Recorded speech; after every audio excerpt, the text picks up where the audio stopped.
যিনি নিজে যখন বলছেন তখন মহিলার নির্যাতনের জন্য অভিযুক্ত, আইন এগোতে পারছেন না তার সাংবিধানিক প্রোটেকশনের জন্যে, কিন্তু অভিযোগটা তো মিথ্যে নয়। রাজ্যপাল মহিলা নির্যাতনের জন্য নিজে অভিযুক্ত হয়ে তার কাছ থেকে আমরা কোনো জ্ঞান শুনতে রাজি নই।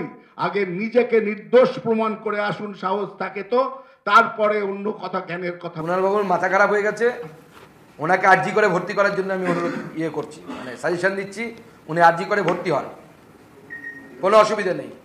অথবা কে পিজিতেও যেতে পারেন, যেখানে একটি বিশেষ পদ ক্রিয়েট করা হয়েছে ক্লিনিক্যাল সাইকোলজি।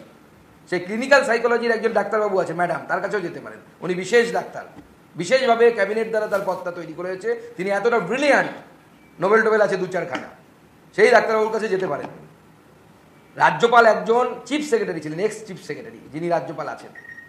তিনি বাচ্চা নয় যে তাকে খাইয়ে দিতে হবে, তিনি জানেন কি করা উচিত। বিজেপির শীর্ষ নেতৃত্বের অ্যাডভাইসের তার প্রয়োজন নেই, তিনি জানেন সংবিধানের কোন ধারা কি কি হতে পারে, সমস্ত কিছু ওনার জানা আছে।